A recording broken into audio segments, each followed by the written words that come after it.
بسم اللہ الرحمن الرحیم صلی اللہ علی محمد۔ سورۃ بقرہ آیت نمبر 216۔ تم پر جہاد فرض کیا گیا گو وہ تمہیں دشوار معلوم ہو، ممکن ہے کہ تم کسی چیز کو بری جانو اور دراصل وہی تمہارے لیے بھلی ہو، اور یہ بھی ممکن ہے کہ تم کسی چیز کو اچھی سمجھو حالانکہ وہ تمہارے لیے بری ہو۔ حقیقی علم اللہ ہی کو ہے، تم محض بے خبر ہو۔ لوگ آپ سے حرمت والے مہینے میں لڑائی کی بابت سوال کرتے ہیں، آپ کہہ دیجئے کہ ان میں لڑائی کرنا بڑا گناہ ہے، لیکن اللہ کی راہ سے روکنا، اس کے ساتھ کفر کرنا اور مسجد حرام سے روکنا اور وہاں کے رہنے والوں کو وہاں سے نکالنا اللہ کے نزدیک اس سے بھی بڑا گناہ ہے۔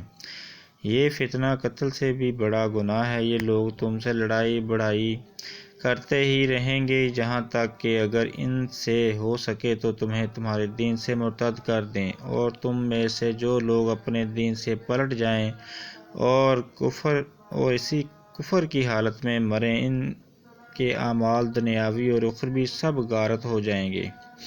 یہ لوگ جہنمی ہوں گے اور ہمیشہ ہمیشہ جہنم میں ہی رہیں گے۔ البتہ ایمان والے، ہجرت کرنے والے، اللہ کی راہ میں جہاد کرنے والے ہی رحمت الہی کے امیدوار ہیں۔ اللہ تعالیٰ بہت بخشنے والا اور بہت مہربانی کرنے والا ہے۔ لوگ آپ سے شراب اور جوئے کا مسئلہ پوچھتے ہیں، آپ کہہ دیجئے ان دونوں میں سے بہت بڑا گناہ ہے، اور لوگوں کو اس سے دنیاوی فائدہ بھی ہوتا ہے، لیکن اس کا گناہ ان کے نفع سے بہت زیادہ ہے۔ آپ سے بھی دریافت کرتے ہیں کہ کیا کچھ خرچ کریں، تو آپ کہہ دیجئے حاجت سے زیادہ چیز۔ اللہ تعالیٰ اسی طرح اپنے احکام صاف صاف تمہارے لیے بیان فرما رہا ہے تاکہ تم سوچ سمجھ سکو۔ دنیا اور آخرت کے امور اور تجھ سے یتیموں کے بارے میں بھی سوال کرتے ہیں، آپ کہہ دیجئے کہ ان کی خیر خواہی بہتر ہے۔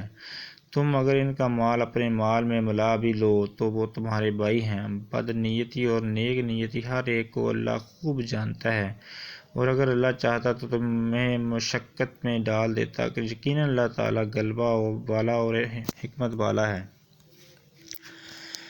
اور شرک کرنے والی عورتوں سے تا وقت وہ ایمان نہ لائیں تم نکاح نہ کرو۔ ایماندار لونڈی بھی شرک کرنے والی آزاد عورت سے بہتر ہے۔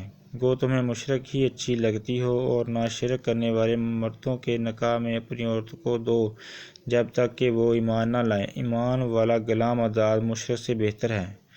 گو مشرک تمہیں اچھا لگے، یہ لوگ جہنم کی طرف بلاتے ہیں اور اللہ جنت کی طرف اور اپنی بخشش کی طرف اپنے حکم سے بلاتا ہے۔ وہ اپنی آیتیں لوگوں کے لیے بیان فرما رہا ہے تاکہ وہ نصیحت کریں۔ آپ سے حیض کے بارے میں سوال کرتے ہیں، کہہ دیجئے کہ وہ گندگی ہے، حالت حیض میں عورت سے الگ رہو، اور جب تک وہ پاک نہ ہو جائے ان کے قریب نہ جاؤ۔ ہاں، جب وہ پاک ہو جائیں تو ان کے پاس جاؤ جہاں سے اللہ نے تمہیں اجازت دی ہے۔ اللہ توبہ کرنے والوں کو اور پاک رہنے والوں کو پسند فرماتا ہے۔ تمہاری بیویاں تمہاری کھیتیاں ہیں، اپنی کھیتیوں میں جس طرح چاہو آؤ، اور اپنے لیے نیک اعمال آگے بھیجو، اور اللہ تعالیٰ سے ڈرتے رہا کرو۔ جان رکھو کہ تم اس سے پہلے والے ہو، اور ایمان والوں کو خوشخبری سنا دیجئے۔ اور اللہ تعالیٰ کو اپنی قسموں کا اس طرح نشانہ نہ بناؤ کہ بلائی اور پرہیزگاری اور لوگوں کے درمیان کی اصلاح کو چھوڑ بیٹھو، اللہ تعالیٰ سننے والا جاننے والا ہے۔ اللہ تعالیٰ تمہیں تمہاری ان قسموں پر نہ پکڑے گا جو پختہ نہ ہوں۔ ہاں، اس کی پکڑ اس چیز پر ہے جو تمہارے دلوں کا فعل ہو۔ اللہ تعالیٰ بخشنے والا بردبار ہے۔ جو لوگ اپنی بیویوں سے تعلق نہ رکھنے کی قسمیں کھائیں، ان کے لیے 4 مہینے کی مدت ہے، پھر اگر وہ لوٹ آئیں تو اللہ تعالیٰ بھی بخشنے والا مہربان ہے، اور اگر طلاق کا ہی قصد کر لیں تو اللہ تعالیٰ سننے والا جاننے والا ہے۔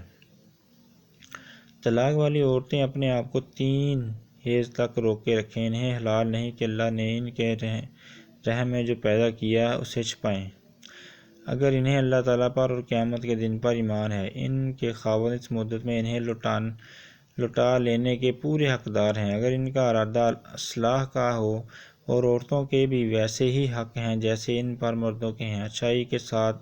ہاں، مردوں کو عورتوں پر فضیلت ہے، اور اللہ تعالیٰ غالب ہے اور حکمت والا ہے۔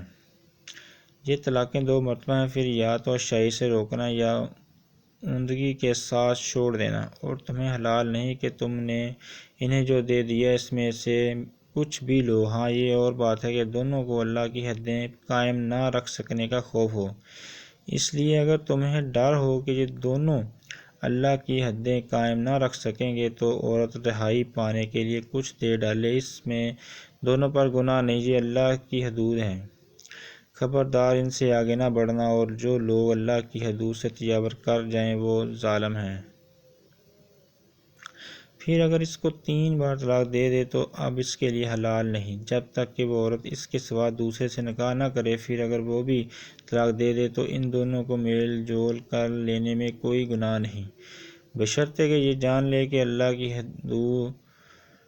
کی حدوں کو قائم رکھ سکیں۔ یہ اللہ تعالیٰ کی حدود ہیں جنہیں وہ جاننے والوں کے لیے بیان فرمائے۔